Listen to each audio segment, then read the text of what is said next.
Hey guys. So, how do you know that I'm not just full of it? Like, I come to you and I'm talking about God, and how do you know that you can put any trust in anything that I'm saying? Well, John's got something to say about that in our 5-minute devotional today from 1 John, chapter 4, verses 1 to 6. Dear friends, do not believe everyone who claims to speak by the Spirit. You must test them to see if the Spirit they have comes from God. There are many false prophets in the world. This is how we know if they have the Spirit of God. If a person claiming to be a prophet acknowledges that Jesus Christ came in a real body, that person has the Spirit of God. But if someone claims to be a prophet and does not acknowledge the truth about Jesus, that person is not from God. Such a person has the spirit of the Antichrist, which you heard is coming into the world and indeed is already here. But you belong to God, my dear children. You have already won a victory over those people, because the Spirit who lives in you is greater than the Spirit who lives in the world. Those people belong to this world, so they speak from this world's viewpoint, and the world listens to them. But we belong to God, and those who know God listen to us. If they do not belong to God, they do not listen to us. That is how we know if someone has the spirit of truth or the spirit of deception. So you might remember, I mentioned it once, that there were people from the Apostle John's church that started believing and teaching some weird things about Jesus, one of which being that he didn't actually have a body. They taught that matter is bad, physical stuff is bad, so maybe Jesus couldn't have had a body. So it just looked like he had a body, but he didn't. And John, way at the beginning of the gospel, not the gospel, but the letter that he writes here, starts out by talking about physically touching Jesus and saying, no, you guys are wrong. Of course he had a body.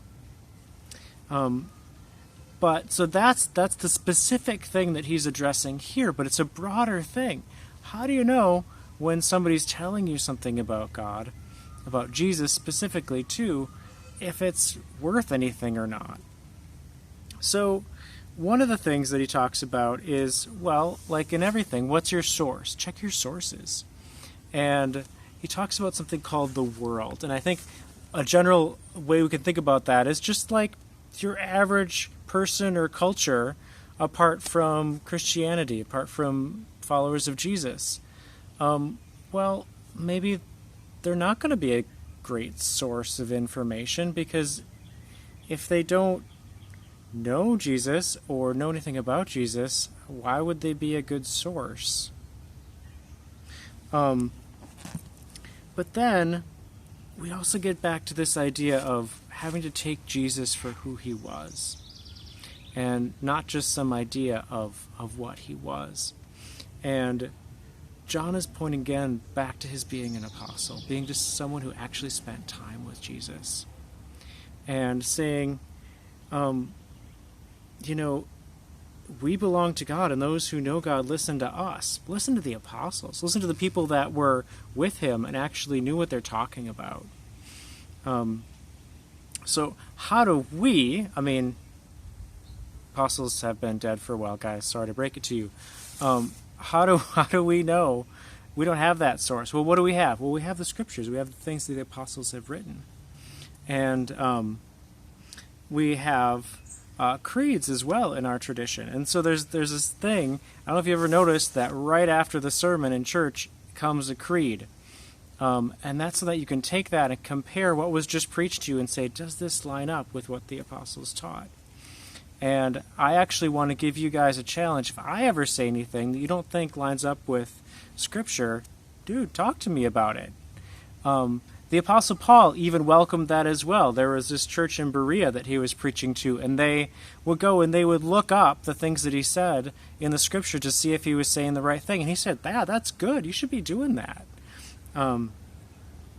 So the last thing is that you have the Spirit of God in you. And we've talked about that in 1 John, because John's talked about that before too.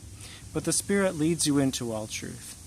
So it's not like you don't use your mind, but you also have him who is greater than the world and greater than any wisdom in the world living inside you. So, look to the scriptures, look to what the apostles said, and look to God's Spirit in you.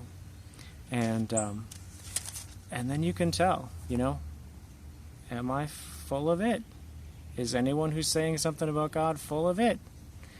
It's not just a guessing game. You've actually got some tools to figure it out. All right. See you guys.